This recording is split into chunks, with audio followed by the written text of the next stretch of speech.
Today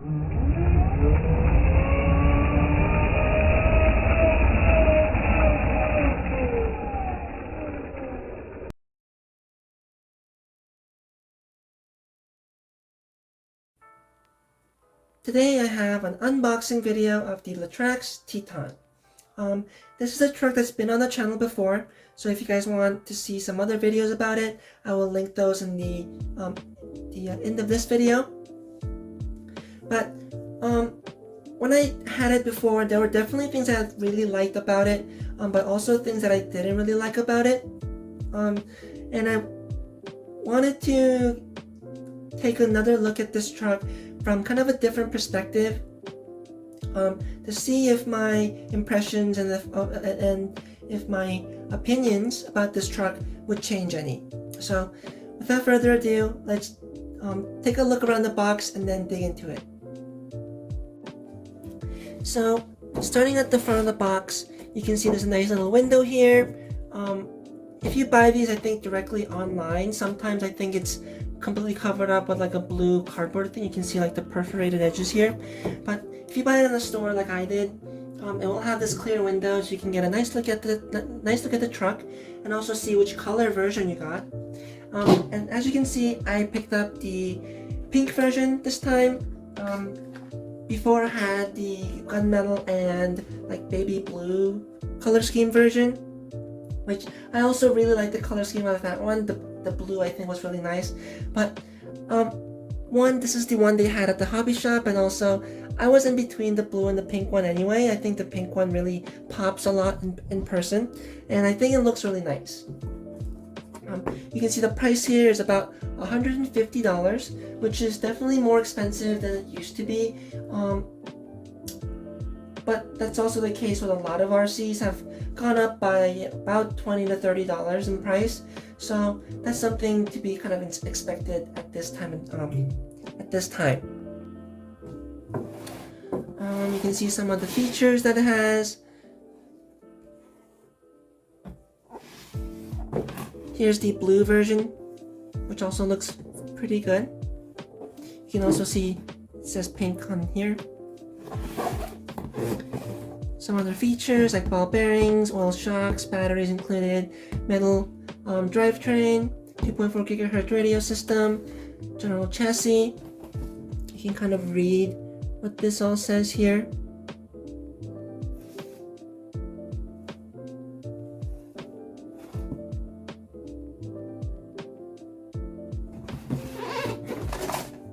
There's also a red one available, and there's also a blue version available. So let's get this thing opened up. So getting a closer look at the Teton, the overall looks of it is very nice. I've always liked the look of the Teton.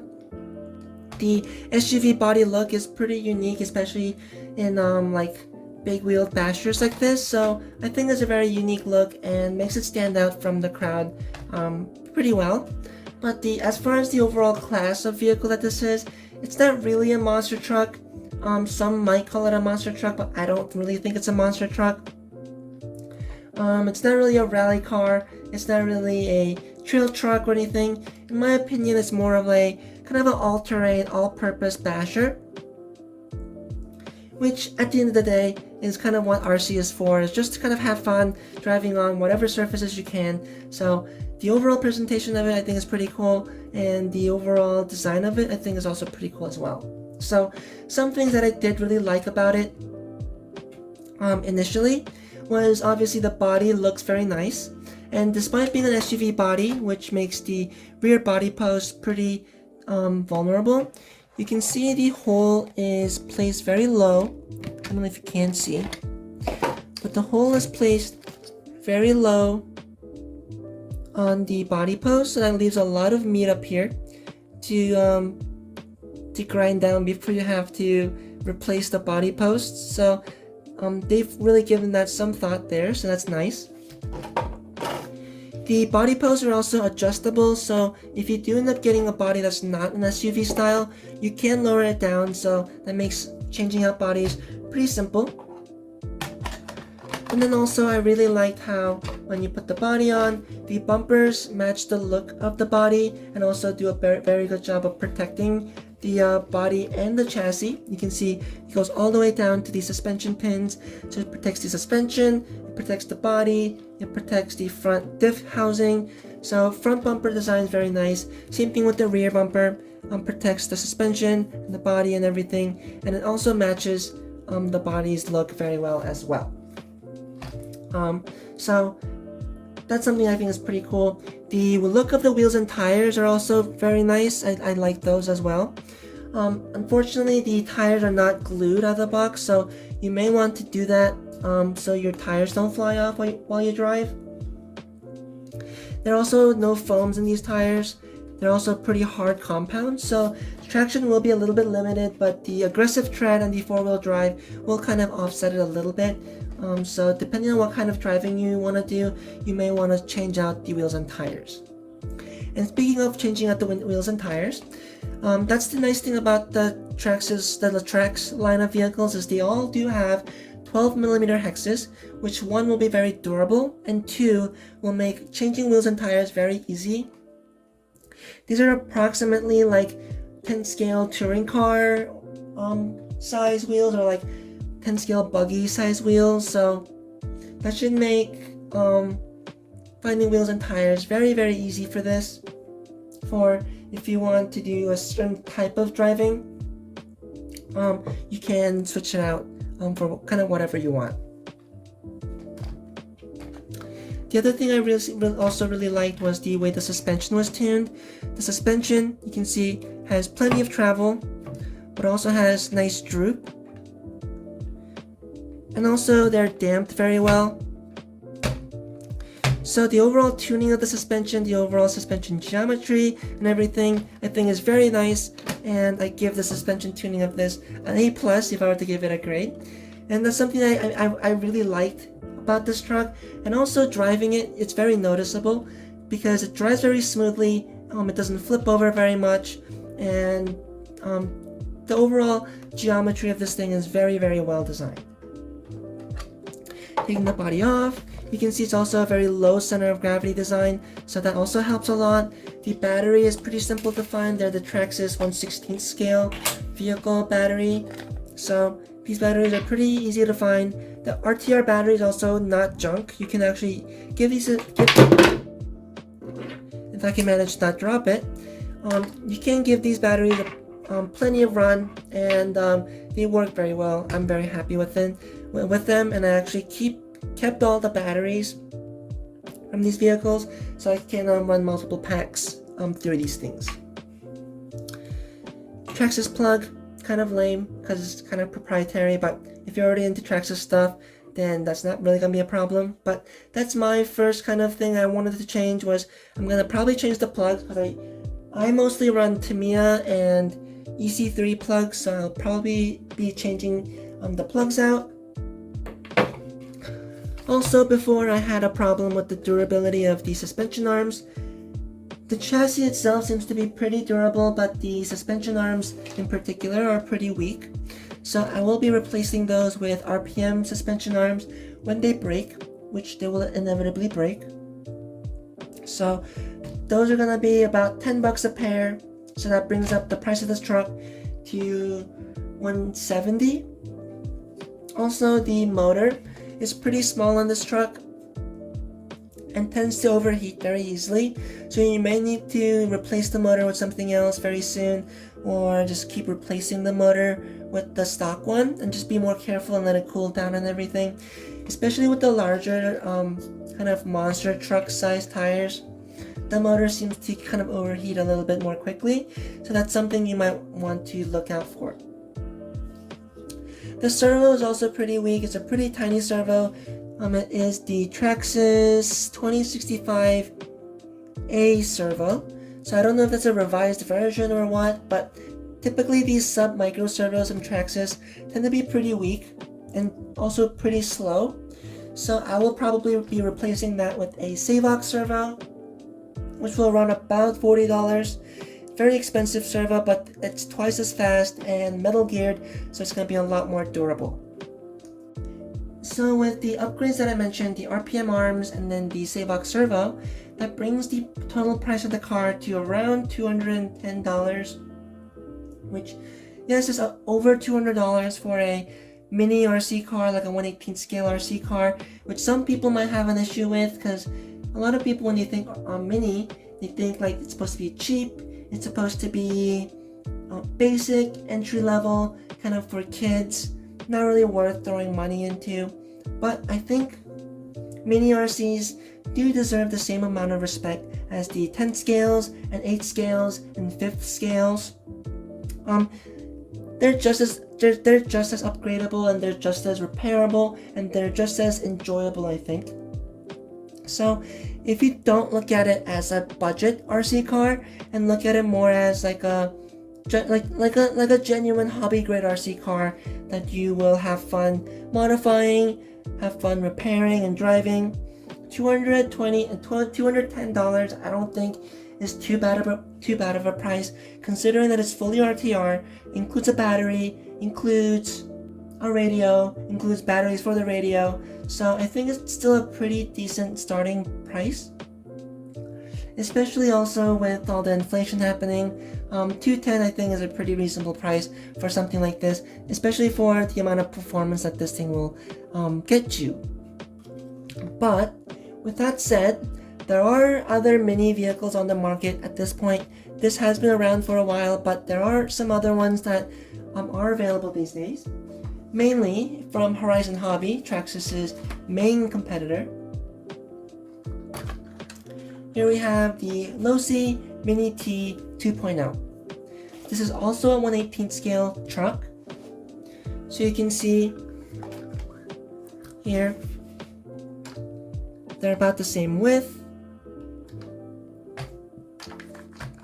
and about the same wheelbase. The Teton is a little bit longer, but they're about the same wheelbase, so very similar in size. But this one is $220, brand new. It also includes a radio. It also includes batteries for that radio. It also includes a battery, and it's a LiPo battery in this one, instead of a nickel metal hydride battery. And it's also brushless. And it's also a full aluminum chassis, and all that special stuff. Fully adjustable, all that good stuff. Whereas the Teton is not adjustable at all, plastic chassis and brushed system. But with that said, the Losi is 2-wheel drive only, and it's the wheels on it don't use a 12mm hex, it uses a 7mm hex, I believe. So that does make the wheels and tires a little bit harder to find for this, unless you replace them with other Mini B wheels and tires. So that might be limiting for some people. And also the radio that this thing comes with isn't the best radio. It's kind of tiny, kind of chintzy. So I'm not a big fan of the radio of this thing. But it is a pretty durable truck. Despite being brushless, I haven't really had any durability issues with this one yet. Whereas I've had a lot of durability issues with the Teton previously, so that's also kind of something to keep in mind. You may end up spending a little bit more money on parts with this than with this, but also 4-wheel drive might be easier to drive for you, or whatever the reason. But if I were to personally pick between these two, I would say I would pick the Losi, but also it's not a very fair comparison because they're not really the same class of truck. This is more of a basher, whereas this is more of like a track vehicle. So handling characteristics are going to be very different, and the target market is also going to be kind of different for this. The other vehicle I have to compare it to now is the Team Associated Reflex 14B. So this is of course a 14th scale buggy, so it is a little bit larger than the Teton, but still approximately the same size range. You can see width-wise, it's ever so slightly wider Lengthwise, it's a little bit longer, but you can see they're about the same size. And this one runs $199, brand new, but it doesn't include a battery. If you want the one with the battery, I believe it's like $220 or $240. So that makes it a little bit closer in price to the Mini T and kind of this one after the upgrades.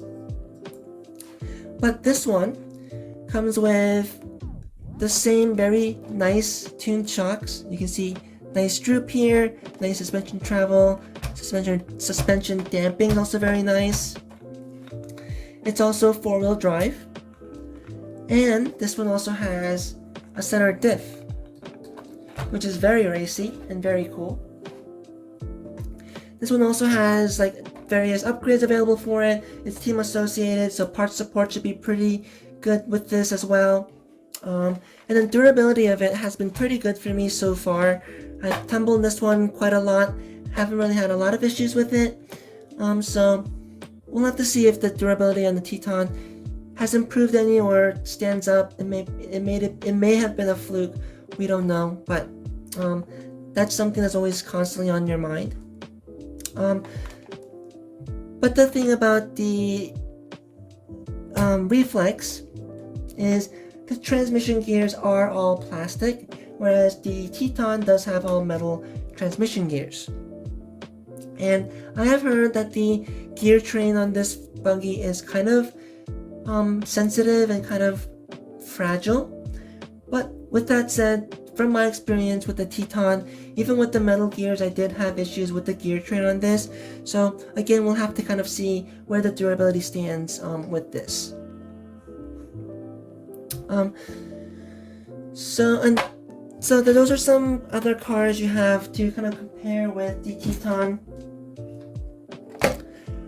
I am still excited to drive this in stock form and then also upgrade it and just kind of get another idea of how this truck drives and what the durability is like, and if I'm able to enjoy it a little bit more when I'm not as concerned about like spending money on it, because it's supposed to be a cheap truck or something. So if I treat it just like my other like 10 scale RC cars, because you know a lot of the 10 scale stuff also tend to take a lot of money, but if I treat it like a regular hobby grade RC car, I want to see if I can still get a lot of enjoyment out of this. So for that experience, come check out any future videos about the Teton that I might have. But for now, I hope this video was entertaining or informative, and I will talk to you guys next time.